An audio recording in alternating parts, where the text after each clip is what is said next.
El 4 de diciembre de 1982 en Melbourne, Australia. Los médicos se encuentran sorprendidos a lo que están presenciando. No encuentran una razón, piensan que no sobrevivirá, pero lo llaman un verdadero milagro. Su nombre es Nick Vujicic. A pesar de no tener extremidades, goza de muy buena salud. Su padre no comprendía lo que le sucedía a su hijo. Había consternación, pero Dios mismo dio la sabiduría y coraje para enfrentar esta adversidad. En Australia, la ley no permite el ingreso de discapacitados a la escuela. Pero con la ayuda de su madre, la ley es abolida. Sin embargo, fue un tiempo duro por el rechazo y la burla. Pero todos sus compañeros comprendieron que Nick era igual a ellos. Y pronto se descubriría su potencial para compartir su historia y experiencia, para animar a otros. A los 21 años, Nick termina sus estudios en comercio, planeación financiera, contabilidad, y se convierte en un extraordinario conferencista motivacional.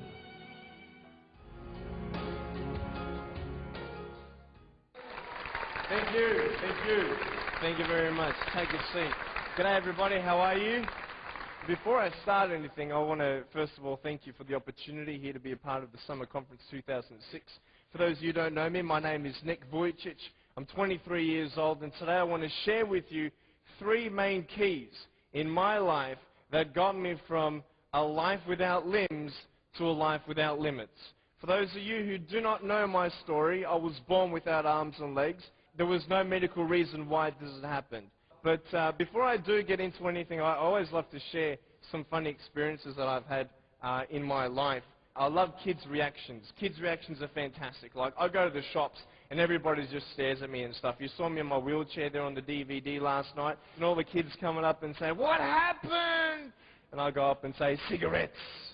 And stay away from those cigarettes. Anyway, I have a lot of funny stories, but obviously you have no idea that I have no arms, no legs. You just see my beautiful, sexy face. And we're at the red lights, and this car pulls up next to us. This girl's looking at me, and I'm thinking, okay, let's have some fun here. So I look at her, and I get her attention, eye contact, and I'm like, okay, this is what I'm going to do. I actually get my seatbelt in my mouth, loosen the seatbelt, and in the car seat, just do this.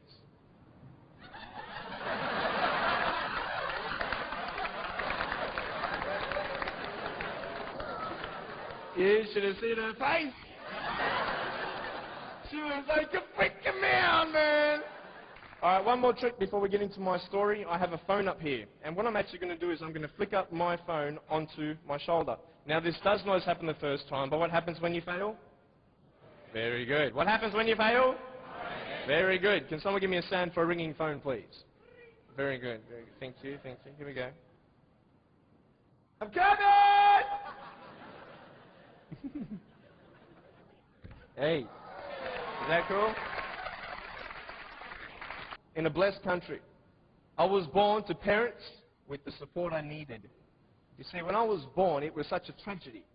It was such a great shock to everybody. We had ultrasounds done when Mum was pregnant with me. I was her firstborn. And my mum made sure that we had the best doctors in Melbourne. My mum was a nurse and delivered hundreds of babies before I was born. She knew exactly what to do and what not to do in her first pregnancy. Yet, having all these precautions, this happened.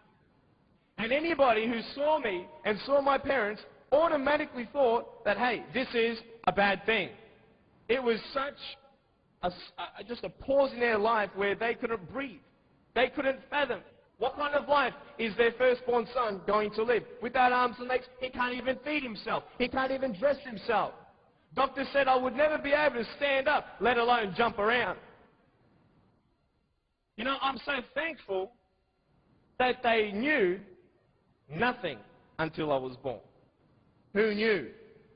Who knew that I would become a 23-year-old professional motivational speaker, speaking to 1 million people all around the world, starting schools in third world countries, building hospitals in the future and orphanages and all that stuff. That's just the beginning. I'm a real estate investor. I'm a stock market investor. I love options trading. That's becoming one of my professions.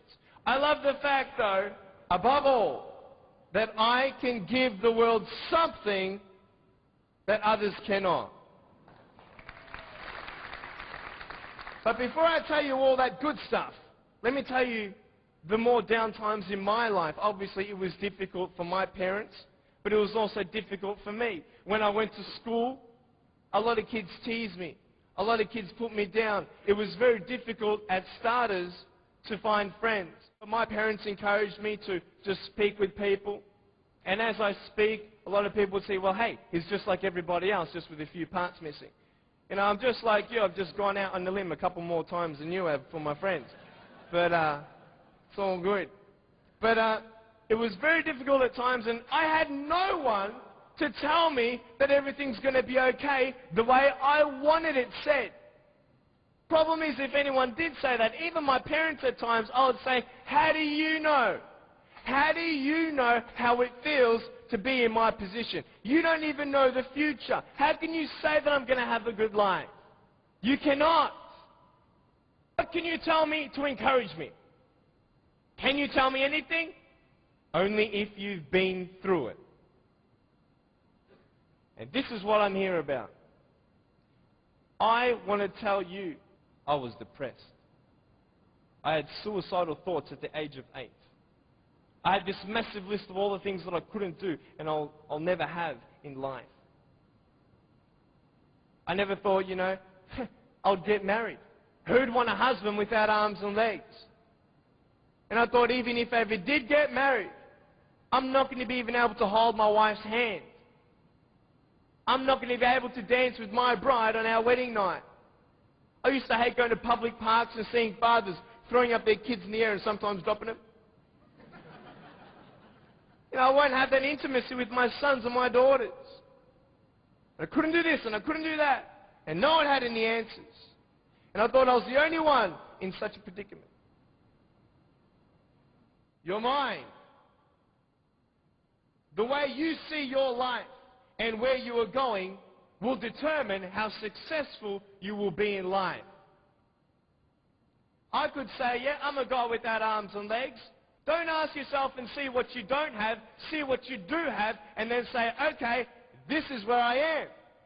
Thing. Be thankful. Know where you are. Now, when you establish where you are in life and who you are in life, and you give yourself a little bit of credit, do you know how I gave myself credit when I was 7 years old? Some people at school were teasing me for how I looked. I looked at myself in the mirror and I said, yep, I don't have arms and legs. They're right. But I said, look at my eyes. I told myself, look at your eyes. You got beautiful eyes, young man. I said, you are hot.